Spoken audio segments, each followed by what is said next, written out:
उद्धार ही ऐसा धर्म नहीं, और जीव का उद्धार करा दे इससे बड़ा कोई पुण्य नहीं है। देखो पुण्य तो वो भी है जैसे पक्षियों को दाने डाल दिए, कोई गौशाला धर्मशाला बनवा दी, कोई कुआं खुदवा दिया है, कोई बाग बगीचे लगा दिए, कोई भंडारे कर दिए, वो तो अच्छी बात है कर दिए। और जैसे आज तो आपने पक्षियों को दाने डाल दिए और वो पक्षी अगले जन्म में बन गया सूअर, फिर क्या डालेंगे? आज तो हमने उस पशु के लिए गौशाला बनवा दी, गऊ है, और अगले जन्म में वो सूअर बन गई, सूअरी बन गई, फिर क्या क्या सेवा करेंगे इसकी? तो उसका एक तरीका बताया कि जो मानव शरीरधारी प्राणी है इसमें उद्धार हो जाएगा इनका, इस परमात्मा की शरण माने से, कबीर भगवान की शरण माने से या सत भक्ति करने से उस आत्मा का फिर उद्धार हो जाएगा। वो ना गधा बने, ना पशु बने, ना सूअर बने, और फिर सतलोक चली जाएगी। अब कितना झंझट मिट गया। अब कहते हैं सतगुरु के उपदेश का लाया एक विचार, जय सतगुरु मिलते नहीं ही जाते नरक द्वारी। नरक द्वार में दूत सब करते खेचा ताण, उनसे कभू ना छूटता फिर फिरता चारों खान। चार खानी में भ्रमता कभू न लगता पार, सो फेरा सब मिट गया हमारे सतगुरु के उपकार। क्या बताना चाहते हैं कि एक जीव को, एक मानव शरीरधारी प्राणी को और परमात्मा की शरण में ला देने से, ये सत भक्ति प्राप्त करवा देने से उस लाने वाले को इतना पुण्य होगा जैसे करोड़ गौओं को कसाई से कटने से बचा कर और चरागाह में छोड़ देने का होता है। इतना पुण्य उस मार्गदर्शक को होगा जो सतलोक आश्रम बरवाला का राह बता देगा, यहाँ का ज्ञान सुना देगा, उस जीव को यहाँ नाम दिला देगा।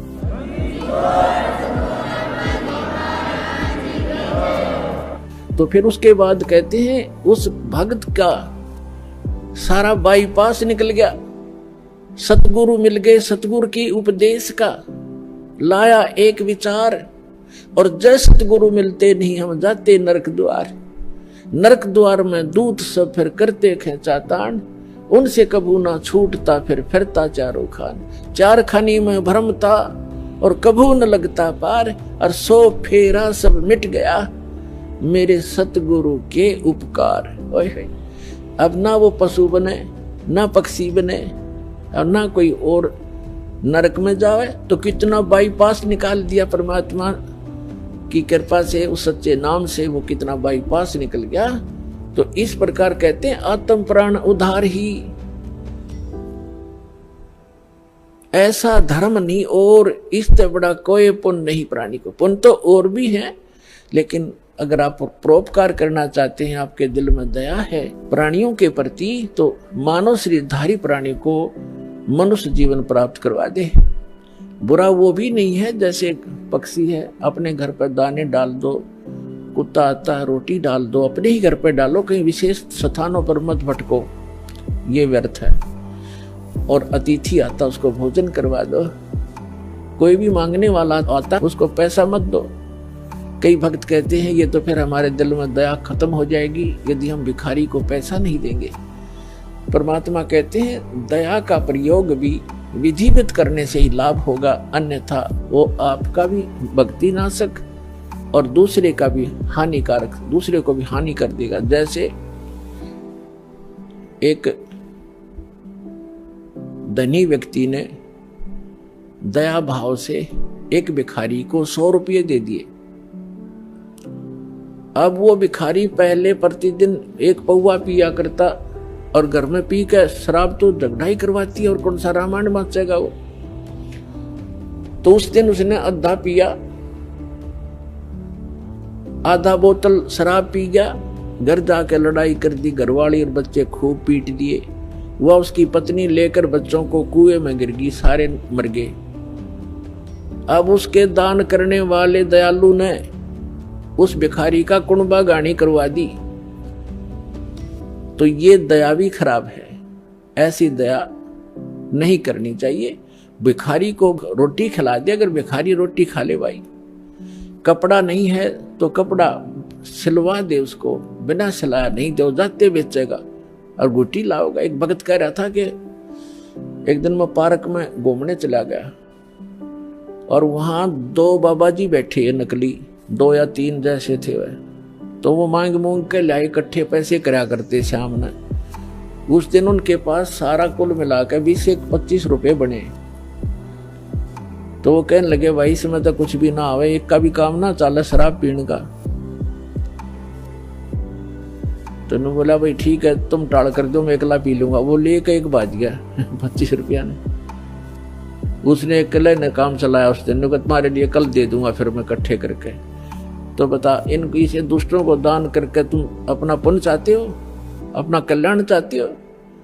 तो दान भी कहते हैं गुरु बिन माला फेरते, गुरु बिन देते दान, गुरु बिन दोनों निष्फल हैं, चाहे पूछो वेद पुराण। तो गुरु के अतिरिक्त दिया हुआ आपका दान भी व्यर्थ ही रहेगा। अगम निगम को खोज ले, बुद्धि विवेक विचार, उदय अस्त का राज मिले तो वे नाम बेगार। परमात्मा ने आपके ऊपर मेहर की है पुण्यात्माओं। मनुष्य शरीर ऐसे समय में अब परमात्मा ने बैन उठा रखा है कि जो भी सतनाम को और इस हारनाम को प्राप्त कर लेगा, आजीवन मर्यादा में रहेगा, गुरु वचन पर चलेगा, वो सभी सतलोक चले जाएंगे, जहां जाने के बाद साधक फिर लौटकर कभी संसार में नहीं आते। तो उसके लिए बताया है कि सतगुरु मिलना चाहिए, पूरा संत हो, सत भक्ति शास्त्र अनुकूल हो और भक्त भी कति डट के भक्ति करे, बुराई छोड़ दे। बीड़ी शराब मांस तमाकू आन उपासना रिश्वतखोरी चोरी जारी, ये सब बुराई है, इस भक्ति मार्ग में बाधक है। इनको त्याग कर ही हम परमात्मा प्राप्ति कर सकते हैं, मनुष्य जीवन को सफल कर सकते हैं। अब प्रसंग चल रहा है कि कल करे सो आज करो, आज करे सो अब, और पल में प्रलय हो जाएगी, भाई फिर करोगे कब। समझा है तो सिर दर पाओ, बहुर नहीं रे ऐसा दाव, आगे गए न बावड़े, रहते भी सब जा, और बिन साहिब की बंदगी कहीं ठोर ठिकाना ना। जो पहले चले गए, मृत्यु होगी, उन्होंने तो आके बताया नहीं हमारे साथ क्या बना, और शेष भी सब चले जाएंगे, ऐसे ही मृत्यु को प्राप्त हो जाएंगे। और परमात्मा ने आके बताया है कि वो जो भक्ति नहीं करते वो नरक में जाते हैं। सतगुरु नहीं मिलते, सच्चा संत नहीं मिलते, सतगुरु नहीं मिलते तो जाते नरक द्वार। जय सतगुरु मिलते नहीं, जाते नरक द्वार। है सतगुरु के उपदेश का लाया एक विचार, और जय सतगुरु मिलते नहीं, जाते नरक द्वार। नरक द्वार में दूत सब करते खेचा ताण, उनसे कबू ना छूटता फिर फिरता चारों खान। 4 खानी माने ये अंडरज जेरज उद्बुद, ये 4 प्रकार से जो उत्पत्ति प्राणियों की होती है, ये 84 लाख प्रकार के प्राणियों का जो जीवन होते हैं, इनको 4 खानी 4 विभागों में बांटा है, 4 डिवीजन बनाई है इनकी। और 4 खानी में भ्रमता कबू ना लगता पार, सो फेरा सब मिट गया मेरे सतगुरु के उपकार। अब फिर कहते हैं ऐसे सतगुरु की क्या महिमा करूं, 7 समुद्र की मसी करूं, लेखनी करूं बन राय, धरती का कागज करूं, गुरु गुण लिखो न जाए। अपना आत्मा, आप तो बालक हो, आपको तो अपनी बनाई खीर मिल गई, ना दो में माख फूटी और ना कोई आंच लगी। आपको तो परमात्मा ये बना के धर के गए थे, यो ज्ञान तत्व ज्ञान। लेकिन इन काल के दूतों का ना तो गीता पढ़ने वालों को गीता समझ में आई, वेद पढ़ने वालों को वेद समझ में आए नहीं, पुराण पढ़ने वालों को पुराण समझ में आई नहीं, और कुरान पढ़ने वालों को कुरान समझ में आई नहीं, बाइबल पढ़ने वालों को बाइबल को का ज्ञान नहीं हुआ। और कबीर परमेश्वर की वाणी पढ़ने वाले इन कबीर पंथियों को परमेश्वर की वाणी का इनको समझ नहीं आया। तो ये परमात्मा आपको बना कर दरगे सारा ज्ञान है। वो कहते हैं गुड बेटर बेस्ट, आप वो बेस्ट क्वालिटी की आत्मा हो परमात्मा की, जिनको सतलोक आश्रम बरवाला में ये सतनाम और सारनाम प्राप्त हो रहा है। तो आपके लिए सारा प्रयत्न हो रहा है। अपना आत्मा बैड होता है, बैड तो बैड से गुड भी बन सकता है। जैसे चोर चोरी करता था, यो ज्ञान हुआ, चोरी छोड़ दी, भगत बन गया। शराबी शराब पीता था, शराबी कहलाता था, शराब छोड़ दी, भक्ति करने लग गया, भगत कहाँ आया। तो इसी प्रकार हम बैड से गुड बन जाएंगे, गुड से फिर बेटर बनेंगे, फिर बेस्ट बन जाएंगे। तो बेस्ट बनने के बाद हम सतलोक जाएंगे। तो जिनको सतलोक आश्रम बरवाला प्राप्त हुआ, मर्यादा में रहे, सतभक्ति करते रहे, तो वो बेस्ट क्वालिटी की हंस आत्मा है भगवान की, और उन पर विशेष रजा है परमात्मा की। परमात्मा हमें आकर ज्ञान देते हैं, रह रह कर समझाने की चेष्टा करते हैं। 7 समुद्र की मसी करूं और लेखनी करूं बन राय, किसी भी एक मान ले पेड़ को काट कर रख लो और उसकी छोटी छोटी टहनी, बड़े तने सबको चीर चीर कर कलम बना कर रख दे, ढेर लाग जाएगा। और परमात्मा कहते उस एक पेड़ की सब कलमों को लिखना शुरू कर दे। धरती जितना बड़ा कागज हो, 7 समुद्रों जैसी इंक हो, स्याही हो, तो कहती ये सब लिखते लिखते कलम घिस जा, 7 समुद्र की इंक भी समाप्त हो जावे। ऐसे सतगुरु के गुण लिखे नहीं जा सकते। अब क्या लिखोगे? एक कुत्ते का जीवन लो, उस कुत्ते के जीवन में क्या क्या कष्ट उसको होते हैं। सारी रात तो भौंकता है, उसकी एक स्वभाव बना रखे, सारी रात भौंक के उसकी आंख इकट्ठी हो जा, भूख लगे जोर की, और सुबह वो क्या करता है, किसी का दरवाजा खुलता है गली में, ऐसे देख जाकर वो सीधा भागता है किधर, रसोई से महक आ रही होती है उसको कोई बासी टुकड़े की, या वैसे ताजा बना रहे हो, तो दाव लगाकर रसोई में घुसने की चेष्टा करता है। अब रसोई में कौन घुसने दे उसके, या तो लठ मारेंगे या फेंक कर मारेंगे, कोई ना ठहरता है। एक घर में गया, उसका लठ लग गया, फिर ट्या ट्या करता हुआ दूसरे में गया, दूसरे में गया, दूसरे में उसका भाग, उसने कोई टूक मिले, फिर जूत मिले, और उसमें भी लठ लग गया, तो फिर भूख तो उसको लगी है। वो फिर कहाँ जाता है? बाहर खेतों जंगल में, जहाँ लोग फ्रेश होकर आते हैं, वहां जा करके फिर वो गोबर खाता है। और पहले वो मनुष्य जीवन में अफलातून बना फिरा था, कहे से भी ना समझ में आवा कि ये दुख हो जाएगा आपके जीवन को। तो पुण्यात्मा सौभाग्य आपका, आपका बात समझ में आ गई कि जो संतों ने वचन बोले वो सारे साचे हैं, और आपका कल्याण हो गया। तो इस प्रकार उन दुखों को याद करके और लिखा जाए, तब कहते हैं परमात्मा, सतगुरु के सजदा करूं ये कर्म छुटाए कोट, और जो ऐसे सतगुरु की निंदा करे फिर जम तोड़ेंगे ओठे। परमात्मा अपनी महिमा बताते हैं और अपने दास को जो भेजते हैं उसके बारे में बताना चाहते हैं कि सतगुरु के सजदा करूं, कुर्बान हो जाऊं उस संत के ऊपर जिसने कर्म छुटाए कोट, बीड़ी शराब मांस तमाकू भूखी सुल्फाब गांजा भांग और ये चोरी जारी बुराई बकवाद छुटवादी जो हम सने पड़े थे गंदों में, निर्मल किया और फिर सतनाम दिया। कहते हैं सतगुरु के सजदा करो ये कर्म छुटाए कोट, और ऐसे संत की जो निंदा करे कहते फिर जम तोड़ेंगे होठ। यम के दूत ऐसे मारेंगे लठ, होठों पर लगे चाहे सिर में लगे, वह आगा पीछा नहीं देखेंगे ऐसे व्यक्तियों के। तो यहाँ परमात्मा कहते हैं गुरु मानुष कर जानते, ऐसे संत को कहते हैं मानुष मत गिनना। वैसे तो पुण्यात्माओं भगवान तो भगवान ही होता है, और वो भगवान वो परमात्मा स्वयं भी आते हैं एज ए गुरु एक लीला करने के लिए। और जब वो स्वयं आए थे उस समय हम यही मार खा गए थे ना, 64 लाख से सोना एक गरीब आदमी का, एक झोपड़ी में बैठ कर कपड़ा बुनने वाले व्यक्ति के 64 लाख सेस हो जाना, ये एक अजूबा है जैसे हमारी बुद्धि काम करती होता है। लेकिन उस समय परमात्मा जिसको भी नाम देते थे, आशीर्वाद देते थे, उनके दुख दूर हो जाते थे, भूत भाग जाते थे। कहते हैं सतगुरु दो चावै सो कर ही, 14 कोट दूत जम डर ही, ऊत भूत जम त्रास निवारे, और चित्रगुप्त के कागज पाड़े। ये समर्थ कबीर भगवान है।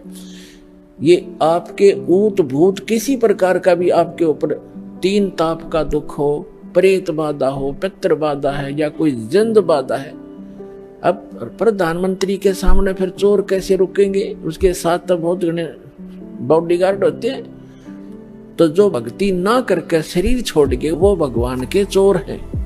जिन हर की चोरी करी और गए राम गुण भूल, ते बिदना बागुल किए रहे उर्द मुख चूल। तो ये परमात्मा ऊत भूत जम त्रास निवार है। यम के दूत भी निकट नहीं आ सकते। कहते सतगुर सरना आए के। और धर्मराज डर कैसा? धर्मराज कहते ये नौकर हैं यम के दूत जो आकर सताते हैं, चाहे प्रधानमंत्री हो, मृत्यु के बाद बक्कल तार देंगे, पकड़ के ले जाएंगे, टीटवी गले से पकड़ लेते हैं, बाजू पकड़ लेते हैं, घसीट कर ले जाते हैं। जिसके पास भक्ति धन नहीं उससे यम के दूत नहीं डरते। और समर्थ साथ नहीं है तो कबीर परमात्मा ये समर्थ भगवान है, अनंत कोट ब्रह्मांड के स्वामी है। तो यह बताते हैं सतगुरु की शरण में आकर फिर धर्मराज का भी डर नहीं, यम के दूत की तो बातें छोड़ो तुम। तो पुण्यात्मा उस झोपड़ी में बैठे व्यक्ति का और कपड़ा बुनने वाला और उसके 64 लाख से सो जाना, और हमारी समझ में नहीं आया कि ये भगवान है। गले नहीं उतरी के यूं भगवान हो सकता है। और भगवान सिंगाड़ा होया करे, जिसका सींग शांग लग रहे हो या बंदूक बंदाख ले रखी हो। अरे जो दुख आप पर आपत्ति आई और दूर कर दी मालिक ने, और ऐसी भक्ति दी, आपका सारा सुख दे दिया। सब जो भी शरण में आए थे गिनती नहीं कर सकते इतने सुख दिए दाता ने। और लेकिन उन सिरफरों के बकाए हुए ये कह दिया करते, नहीं यो तो वैसे सिद्ध पुरुष है, कोई सिद्धि शादी जानता है, ये भगवान थोड़ा ही हो सकता है। हम मान्य करते भगवान श्री राम और श्री कृष्ण, जिसके हाथ में तीर, सुदर्शन चक्र, और हनुमान जी के पास गदा, और माता लेरी 8 हाथों में हथियार, तो हम इसे ईशान भगवान मानना थे। यह बुद्धि पर पत्थर पड़ रहे थे, इसी कारण से हम फैल रहे। तो हम उसी समय इसलिए मार खा गए कि हमने भगवान को भगवान नहीं माना। तो परमात्मा एक वाणी लिख कर गए हैं कि गुरु गोविंद कर जानियो, रहियो शब्द समाए, मिले जब दंडवत बंदगी, नहीं पल पल ध्यान लगावे। गुरु जी को गोविंद कर मानना, भगवान मानकर उसके साथ व्यवहार करना, ट्रीट करना। गुरु गोविंद कर जानियो और चलियो आज्ञा मां, मिले तो दंडवत बंदगी, नहीं तो पल पल ध्यान लगा। जब भी आपको मिले दंडवत प्रणाम करें और गुरु जी को परमात्मा मानना। वो खुद तो भगवान थे ही, लेकिन अब अपने दास को भेजा है परमात्मा ने, तो इसलिए कि आपका जो भाव है वो बना रहेगा। जैसे गणित के अंदर एक प्रश्न आता था ब्याज का, ऋण का, तो उसमें मूलधन ज्ञात करना होता था। मूलधन तो होता था वो करोड़ों और अरबों रुपए का। उस करोड़ों और अरबों रुपए के मूलधन को प्राप्त करने के लिए मानना पड़ता है, मान लीजिए मूलधन 100 रुपये। वो 100 रुपये मूलधन नहीं है, लेकिन वो सपोज करना पड़ेगा उस प्रॉब्लम को सोल्व करने के लिए। तो ये समझ लेना पुण्यात्माओं, परमात्मा की वाणी है कि गुरु गोविंद कर जानियो और रहियो आज्ञा माई, मिले तो दंडवत बंदगी, नहीं पल पल ध्यान लगाए। अब जैसे आप यहां से जाओगे शरीर छोड़ के, ये तो छूटेगा, आपको मालूम है सबको। हम चाहते तो नहीं है कभी मृत्यु हो, लेकिन या तो होगी वो मालिक के आधार पे है। अब तो आप भक्त हो गए, आपकी मृत्यु तो भगवान कबीर साहब के हाथ में। आप कहोगे तब होगी, कई बार कह लोगे जब होगी। अब काल नहीं मार सकता आपको, अकाल मृत्यु नहीं मर सकते आप, अगर नियम ठीक रखोगे।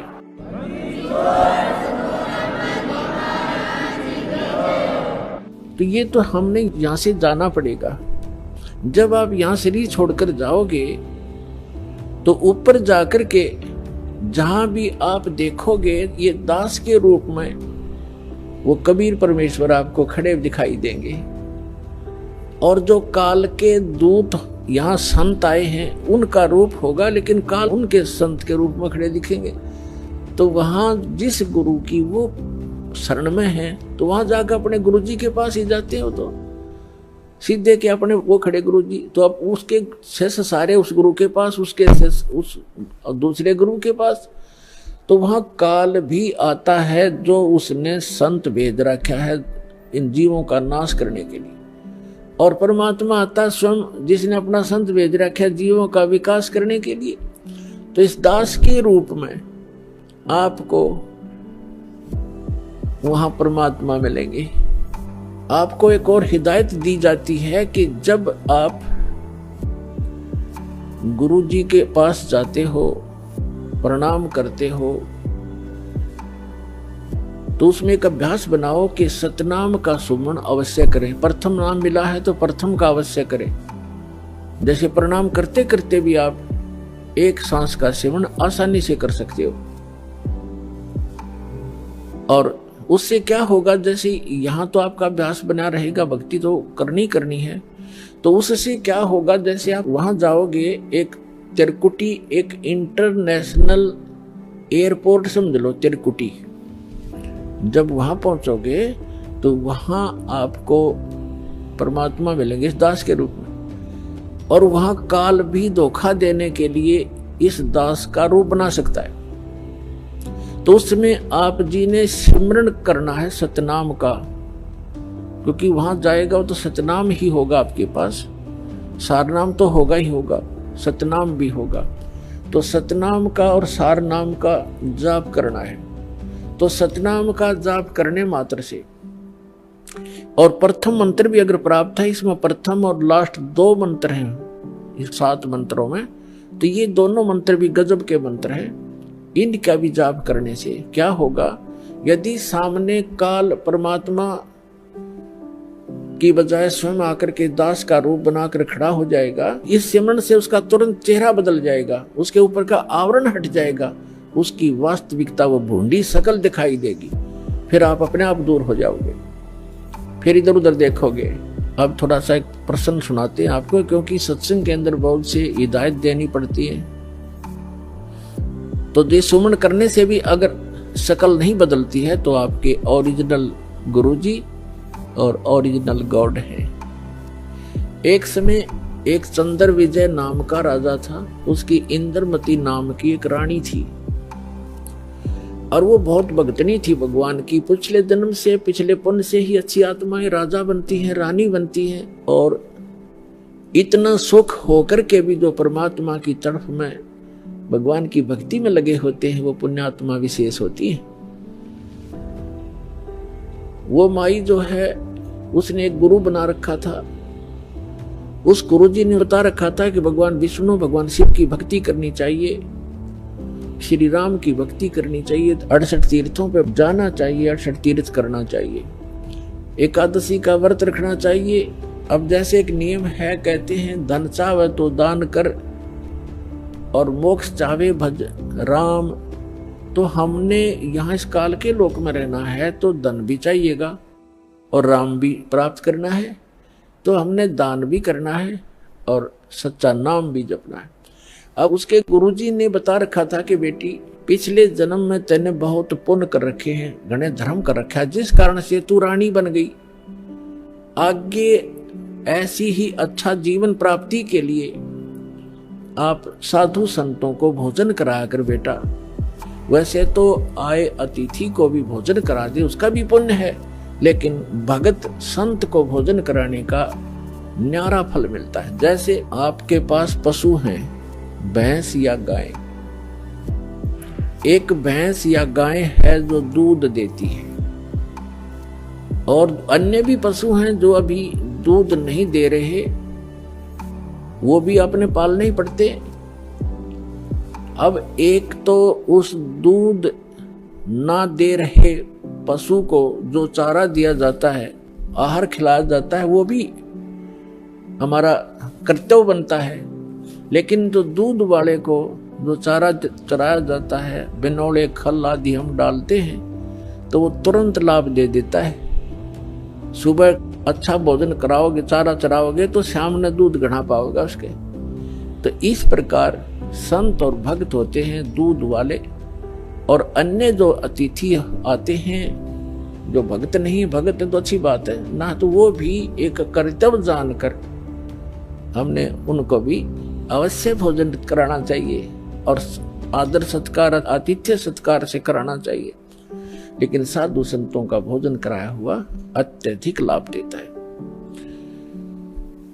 अब साधु संत भक्त भले ही वो शास्त्र विरुद्ध साधना कर रहे हैं, लेकिन पूर्व जन्म के वो पुण्यकर्मी प्राणी हैं, वही भटक रहे होते हैं। कोई लाल पीले कपड़े पहनता है, कोई दाढ़ी बढ़ा लेता है, कोई मूंड मुड़ा लेता है, कोई तिलक लगाता है, जैसा भी उसको मार्गदर्शक मिल गया, क्योंकि उसको परमात्मा चाहिए, चाहे किसी भी भेख बनाने से मिल जाए, वो परमात्मा की तरफ तड़फ रहा है। ऐसे कोई व्यक्ति को भोजन कराने से विशेष लाभ होता है, क्योंकि अब तो साधना ठीक है नहीं, लेकिन पूर्व जन्म की कमाई उसकी है, और वो भक्त भगवान का विशेष प्यारा होता है। चाहे आज वो किसी की पूजा कर रहा है, लेकिन वो भगवान कबीर साहब का ही बच्चा है। तो इसलिए ये एक नियम है। इस नियम के आधार से उस संत ने अपनी शिष्या इंद्रमती से कहा था कि बेटा, साधु संतों को भोजन कराने से अगले जन्म में भी तू रानी बन जाएगी। अब इनको ज्ञान इतना ही था कि रानी बन जा, रानी कितनी बार बनेगी, फिर गद्दी भी तो बनेगी वो एक दिन। वो समस्या इनका समझ में नहीं आ रही थी, किया भी पड़े गले में। ठीक है, जितना उनको ज्ञान था उस रानी को ज्ञान उसने दे रखा था। अब वो अपने गुरु जी के बताए मार्ग पर कति दृढ़ थी। अब क्योंकि वो ऐसी पुण्यात्माएं कबीर साहब के बच्चे हैं। परमात्मा कहते हैं, दो जन मेरी शरण है, ताका हूं मैं दास, और गेल गेल लाग गया फिरूं, साथ साथ फिरता रहता हूं जब तक धरती आकाश। आपको बहुत बार बताया, क्योंकि ये दातंग मार्ग है पुण्यात्माओं। आपने केवल कथाएं सुनी है, ये राम कृष्ण की, सुदामा और कृष्ण की, बेलनी और राम की, राम रावण की लड़ाई, महाभारत का युद्ध, ये भी एक इतिहास है, लेकिन ये अध्यात्म मार्ग नहीं था। अब ये है संपूर्ण अध्यात्म मार्ग ज्ञान, इसको बहुत प्रकार से समझाना पड़ता है। अब रानी ने जो भी गुरुजी ने बताया था उस पर दृढ़ होगी, और उसने ये सोचा कि भी साधु संतों को भोजन कराना अनिवार्य है। उसने एक अपना नियम बना लिया कि मुझे भूल ना पड़े, मैं प्रतिदिन संतों को, जितने भी आसपास संत हैं, 2, 4, 10, कम से कम एक को तो भोजन करा कर ही मैं प्रतिदिन आहार किया करूंगी। तो उसने अपने नौकरों से बोल दिया कि आसपास जो भी जंगल में कोई साधु संत हो, उनको प्रार्थना करके आओ कि डेली यहाँ भोजन करके जाएं, और जो यहाँ नहीं आ सकते उनको वहां पहुंचा कर आओ। अपने हाथों रोटी बनाती रानी होकर, चाहे 10 संत आते, चाहे 5 आते, चाहे 20 आते। तो ये सिलसिला शुरू था। एक बार क्या हुआ कि कुंभ के मेले का कोई ऐसा संस्कार हो गया। कुंभ के मेले पर हरिद्वार में चले गए सभी साधु संत पर भी लेने के लिए, और पैदल आना जाना होता था, तो 10-15 दिन का प्रोग्राम उनका बनता ही बनता था। कोई भी संत उस क्षेत्र में रहा नहीं। अब रानी को पता चला कि साधु आए नहीं, पता करके आओ। पता करके आए, साधु नहीं थे, कोई है नहीं, सब चले गए, सबकी झोपड़ी खाली पड़ी है। पता चला कि वो तो तीर्थ भ्रमण पर चले गए। तो रानी ने प्रण कर रखा था, प्रतिज्ञा कर रखी थी कि जब तक खाना खिला लूंगी संत को, मैं आहार नहीं करूंगी। 1 दिन बीत गया, 2 दिन बीत गया, रानी थी भूखी गड़ी रही नहीं थी। 3रे दिन तो वह कति आंखें बंद करने लगी, अब मरूंगी। उसके पति ने भी समझाई, तो क्यों अपना जीवन नाश करे, खा ले 2 रोटी। वो साधु आओ फिर जमा दिए कि बिजली गिर गई, पर ने बोली नहीं, मर जाएंगी पर मैं भोजन नहीं खाऊं। अब उस पर दुख देखा नहीं जाता, उस परम पिता पे द्वापर के अंदर परमात्मा करुणामय नाम से आए हुए थे, यही कबीर भगवान, वो समर्थ परमात्मा, अमर पुरुष। चारों युग में आते हैं परमात्मा, कहते हैं सतयुग में सत सुकृत कह टेरा, त्रेता नाम मुनिंद्र मेरा, द्वापर में करुणा में कहाया, और कलियुग नाम कबीर धराया। चारों युग में आया हूं मैं परमात्मा कहा करते, तो द्वापर में वो करुणा में नाम से आई हुई थी। अब उसने देखा या मरेगी भोली भगतनी, एक साधु रूप बना के परमात्मा वहां दूर सी आते दिखाई दिए राजा के महल की तरफ ही। रानी ने कहा अपनी नौकरानी से कि बांदी है दासी, यदि तू अपनी रानी का जीवन चाहती है तो देख ले कोई साधु संत तुझे दिखाई दे जा, नहीं तो आज शाम तक तेरी रानी प्राण छोड़ देगी। अब वो दासी दुखी होकर के ऊपर चढ़ गई महल की अटारी पर, और वो कहाँ देखा बेचारी, उसने क्या देखा कि सामने एक संत रूप में, सफेद कपड़े, दाढ़ी बड़ी हुई, सिर पे छोटे छोटे बाल हैं, आ रहा है एक सिंपल सा साधु, गले में माला टांग रखी। दाता ने थोड़ा ईसा दिखाया कि जानू महात्मा सा भी जच्चा है ना, तो हम महात्मा उनको मानते हैं जिनकी दाढ़ी बढ़ रही हो, लंबे लंबे बाल हो, तिलकला रखा हो, 5-4 माला डाल रखी हो, बिंदी बंदी टिक्की ला रखी हो। तो परमात्मा ने इसीलिए वो थोड़ा सा वेशभूषा सी बना रखी थी। वो नौकरानी स्पीड तक नीचे आई और रानी से कहा कि एक महात्मा सा नजर आवा है, कपड़े तो लाल हैं नहीं पर सकल साधु जैसी लगती है, कहो तो लाऊं बुला के, अकेला बहन ले आ जैसा भी हो। अब वो नीचे गए, इतने परमात्मा भी महल के निकट से आ गए। नौकरानी ने प्रणाम किया और कहा महाराज आपको हमारी रानी याद कर रही है। परमात्मा ने पूछा आप कौन हो? कि मैं नौकरानी हूं। तो परमात्मा ने कहा बेटा रानी को यदि गरज है संत की तो यहीं आजा गली में, हम किसी के घर नहीं जाया करते, और हम घर जाओ और उसका पति कह दे तू आया किस लिए यहाँ, उसने गरज है तो यहाँ आ जाएगी। उसने जाके बता दिया कि साधु ऐसे ऐसे कह रहा, तो उसका और पक्की जचगी कि 1 नंबर का महात्मा है। नहीं तो नो कोई कह देगा अपना रानी बुलावा, ये तो बाछड़ू की तरह भाग्य आकर बच्चे की तरह पैसे के लालच में अच्छा हलवा मिल जाएगा, और वो उड़े डिट गए। अगर रानी को गरज है तो यहाँ आ जाएगी बेबे।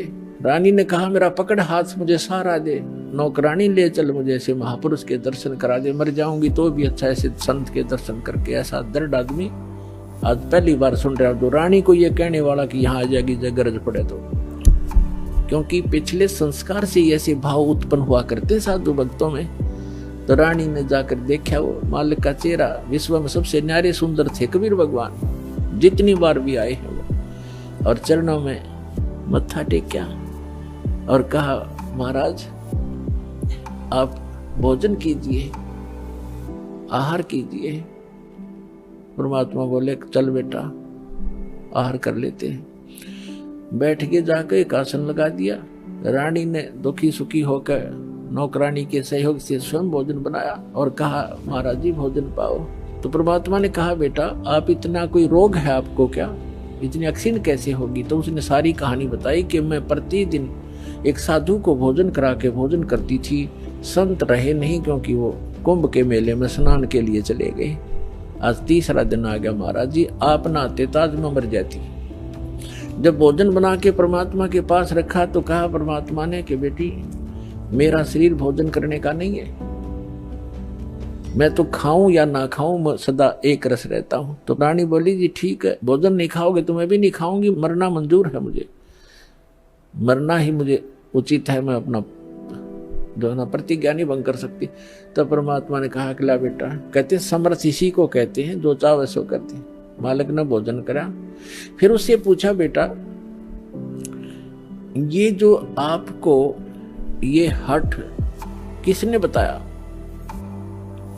रानी ने कहा कि मैंने अब गुरुजी बना रखे हैं, हमारे गुरु बहुत अच्छे हैं। परमात्मा ने पूछा क्या साधना करते हो? कि श्री विष्णु जी की, श्री शंकर भगवान की, शेरा वाली माता की, जो भी वो करती थी, एकादशी का व्रत करती हूँ, तीर्थों पर भी जाती हूँ, ऐसे करती हूँ। फिर परमात्मा ने अपना ज्ञान समझाना शुरू किया, लेकिन वो रानी जो थी वो ज्यादा भावुक होते हैं श्रद्धालु। जैसे ये दास प्रारंभ में इन अन्य पंथों वालों को कहा करता था, जो भी आ जाता था संपर्क में सत्संग सुनने, कि भाई आपका नाम गलत है, आपका गुरु पूरा नहीं है, आपकी साधना गलत है। ये राधा स्वामी, धन धन सतगुरु, जय गुरुदेव वाले और ये तो सारे निरंकारी वाले ये आते थे जो सुनकर सत्संग है।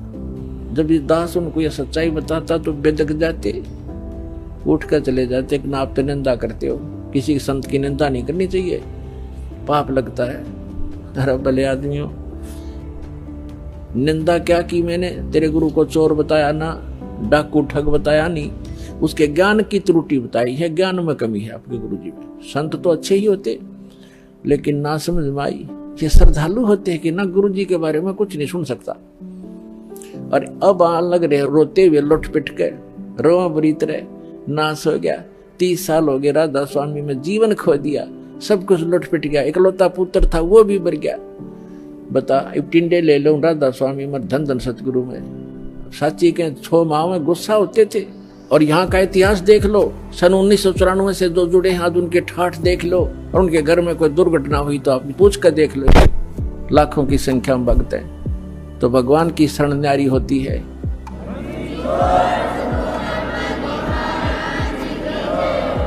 एक भगत से उसके सुख पूछने लग जाना, आपका दिमाग फेल हो जाएगा और उसके मुंह का थूक सूख जाएगा, पर गुण भगवान के बताने से बंद नहीं होगा आपको, जिसने 5-4 वर्ष से भी नाम ले रखा है। ये समर्थ है, पूर्ण परमात्मा है। इसलिए दास ये रे हो रहा आपके लिए कि किसी प्रकार आपके समझ में आ जा, कबीर इज गॉड। दास का काम पूरा हो, फिर तो आपका डूंडा पाट जाएगा, पूरे विश्व में एक ही रस हो जाएगा कुछ दिनों में। तो रानी क्या कह रही है? परमात्मा ने बताना शुरू किया, बेटा आप विष्णु की पूजा करती हो, विष्णु जी की। कहाँ जाओगे? बता आपके गुरु ने। जी स्वर्ग में जाऊंगी। स्वर्ग में कितने दिन रहोगे? अब सत्संग सुनकर थोड़ा बहुत ज्ञान हो ही जाता है। कहती है जी वो तो जितना धर्म होंगे, मेरे पुण्य होंगे, उतने दिन वहां रहूंगी। फिर कहाँ जाएगी? पता नहीं, वह मैं बताऊं कहाँ जाएगी। तो गधी बनेगी फिर अगले दिन में। अब यह बात उसका उत्तर नहीं गला। परमात्मा ने बताया जो साधना आप कर रही हो, पुण्य कर रहे हो, दान कर रहे हो, ठीक है, रानी भी बन जाएगी और स्वर्ग भी चली जाएगी, फिर पशु योनि में भी कंपलसरी जाएगी। और ये आपके विष्णु जी भी नासवान, आपके शंकर जी भी नासवान, आपके ब्रह्मा जी भी नासवान। तो कहते थर पकड़ थर होई, अमर की साधना करने से अमर पुरुष की तो अमर हो सकते हो। तुम नासवानों की भक्ति करके और सथाई होने की कुचेष्टा करते हो। अब वो रानी कहने लगी, मुंह बना लिया रानी ने, इंदुमती ने, कि महाराज ये संत है ना, ये एक दूसरे की निंदा कराया करें, और मेरे गुरु जी के बारे में देखो आप कुछ ना कहियो, जो मेरे लिए तो भगवान है। परमात्मा बोले, बेटा अगर गधे ने कोई गाय को है और गधी को कोई ये बताओ ये गधी है गाय नहीं है बेटी, और वो नौकर मेरी गाय को गधी क्यों बताता है, तो दुख नहीं मान्या करते। उसकी जांच करे सचमुच क्यों कहा इसने ऐसी कड़वी बात। लेकिन वो नहीं मानी। अपने आत्माओं, अपने बच्चों तक पहुंचने के लिए परमात्मा ने कितना प्रयत्न करना पड़ता है। इन काल के दूतों ने ऐसा उलझा दिया। अब परमात्मा ने बहुत कोशिश की कि बेटा मैं तेरे हित की बात कह रहा हूं, मैं तेरे गुरु जी को चोर नहीं कहता, गुंडा डाकू नहीं कहता, उनको ज्ञान नहीं है। वो विष्णु जी को समर्थ शक्ति बताते हैं, विष्णु जी खुद नासवान है, तो आपकी रक्षा कैसे करेगा वो? शिव जी को आप भगवान मानते हो। परमात्मा ने बताया कि जिस समय भस्मागिरी नाम का एक संत भगवान तेरे शंकर जी के सामने ऊपर ने पैर नीचे ने सिर करके 12 वर्ष तपस्या की। आपने पढ़ा होगा पुराण में, कहाँ जी पढ़ रखा है, सुना है, पढ़ा भी है। और जो भस्म कंडा शिव से मांग लिया और भगवान शिव को मारने की चेष्टा करने लगा वो भस्मासुर, तो भगवान शिव जी ने क्या किया? भाग्य थे ना वो, तो वो अविनाशी है, जिनको तो अविनाशी मान रही, उनसे तू रक्षा की बाट देखे, सुरक्षा, वो आप सुरक्षित नहीं। अब बात सारी साची, पर गुरु जी के बारे में सुनना कति पसंद नहीं। वो पिछला रंग चढ़ रहा कसुता। तब परमात्मा ने कहा बेटा मान से मत मान। देखो मैं वैसे अपने आप को भगवान कहें तो कोई ना कतिये ना मानने जनता। परमात्मा ने कहा कि जिस भगवान की मैं भक्ति बताता हूँ वो अजरो अमर है, उसकी भक्ति करने से आपकी आयु भी बढ़ जाएगी जो मंत्र मैं दूंगा, और जो मंत्र आप जाप करते हो इससे आपकी उम्र ना बढ़ सकती ना घट सकती, और हम जो मंत्र देंगे उससे आपकी जितनी आयु आप चाहोगे वो बढ़ जाएगी। तो वो फिर भी ये कहती है जी इस तरह की बातें तो ये संत आपस में खूब जानते हैं, मुझे तो अपना गुरु बिल्कुल मेरे हृदय में समा रहे हैं। तो परमात्मा ने कहा ठीक है बेटा, साच कहूं जग मानना नहीं, और झूठ कही ना जाई हो, और ब्रह्मा विष्णु शिव जी दुखिया जिन ये राह चलाई हो। तो परमात्मा ने कहा कि ठीक है बेटी मैं चला, मान जाए मत मान, मेरा फर्ज था तेरे को सच्ची बात बताने का। और आज से तीसरे दिन तुझे सर्प डसेगा, तीसरे दिन तेरी सर्प के डसने से मृत्यु होगी। ना तेरा गुरु बचा सकेगा, ना तेरा विष्णु, ना तेरा शंकर जी बचा सकेंगे, और ना तेरा भक्ति यो मंत्र बचा सकेगा। और न्यू कह के महाराज जी उठन लगे, चरना में पड़ गई। अब मौत दिखे है ना, जब जच्चा कहाँ बूढ़ी बन गया दे। साधु संत झूठ नहीं बोला करते। चरणों में गिर गई और कहने लगी महाराज सचमुच।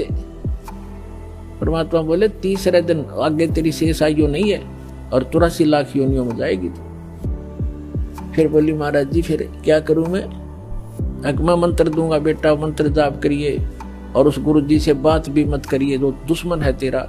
देश तो ते सारा मर जा पर अपना नंबर ना हो, इतना कोई दिक्कत नहीं। जब अपना नंबर आता दिखा ना, जब की गिबत है जीव की, तब सारी मान ली। ठीक जी जैसे आप कहोगे न्यू कर लूंगी। और मन में सोच रही कि देखूंगी तीसरे दिन क्या होगा। दीक्षा ले ली और गुरुजी ने बताया कि बेटा तीसरे दिन काल आवेगा और मेरे रूप में आवेगा। अरे एक ध्यान रखना, जो मैंने आपको मंत्र दिया प्रथम, जब वो निकट आवे तो पहले आप इस मंत्र का जाप करके और फिर प्रणाम करना। इस मंत्र का जाप करना, वैसे तो प्रणाम नहीं करना पहले। देखो उस समय उन्होंने विशेष हिदायत इसलिए दी थी आगे के लिए, फिर परमात्मा ने बताया था वैसे संतावा पहले दंडवत करे और फिर उनसे कुशल मंगल पूछे। लेकिन उस दिन परमात्मा ने विशेष हिदायत दी थी क्योंकि उसका अभ्यास नहीं था लड़की का, इसलिए कहा कि जब मैं आऊं यानी मेरे रूप में काल आवेगा और तू भावुक होकर के बगैर मंत्र जाप किए चरण मत छूना, पहले मंत्र जाप करना और फिर चरण छूना। अब रानी ने किसी को बताया नहीं, ने सोचा क्या पता सच्ची है कि झूठी है। ठीक अगले दिन के 1 बजे के आसपास परमात्मा के रूप में काल गया, करुणामय के रूप में, और कहा इंद्रमती कहाँ है बेटा। अब इंद्रमती ने देखा गुरुजी आगे, लेकिन वो बात उसके हृदय में गड़ रही थी। गुरुजी ने ये भी बात कही थी तो उन्होंने प्रथम मंत्र सिमरण कर दिया। वो सारा जो कंप्लीट कोर्स यही है वो जो आपको दे रखा, उसके प्रथम मंत्र के प्रथम नाम से ही एकदम उसका स्वरूप बदल गया और ऐसी विकराल चेहरा, लंबे दांत और मोटी मोटी आंख, बेहुद्दी सी विकराल सी शरीर दिखाई दिया। तब उस काल ने देखा कि तेरा तो इसने आवरण उतार दिया। न बोला अब तब बच गई तू, तेरे पास मंत्र जबरदस्त है, तुझे फिर देखूंगा।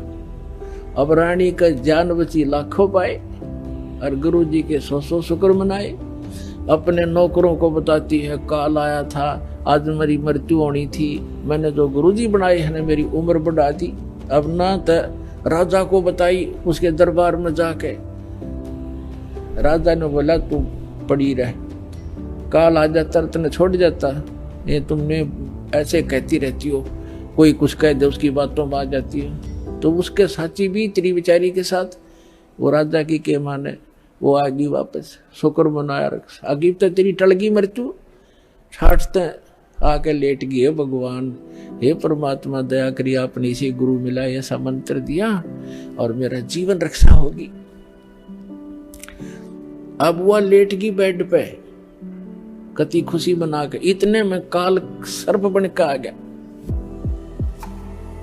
सर्प बन के आया और रानी के डस दिया, डसते उसकी आंख खुली और फिर वो ऐसे ऐसे जाता दिखा, उसने शोर बचाया, भागियो, डस ली सर्प ने, डस ली सर्प ने, डस ली। नौकर नौकरानियां आए, बाजे लठले, वो लंबा महल सारा जगह, वो जो जाता दिखा सबने, मोरी में से निकल गया। रानी अचेत होगी, मृत्यु को प्राप्त होगी। राजा के घर तो सब प्रकार के वैद्य उपस्थित रहते थे, डॉक्टर बुलाए, वैद्य बुलाए, गार्डू बुलाए, सारा कुछ कर दिया और सब ने मृत घोषित कर दी। तब परमात्मा आ गए तो नौकर नौकरानियां कहने लगी, जिन देखे थे भगवान उस दिन, वो नौकरानियां कहने लगी, महाराज जी आपकी शिष्या को सर्प ने डस दिया, तब सर्प से मृत्यु होगी। हाहाकार मच गई। तो परमात्मा ने एक बहाना सा करा, मंत्र सा बुदाया और कहा, उठ बेटी, 1 सेकंड में रानी खड़ी होगी। बोलो सतगुरुदेव।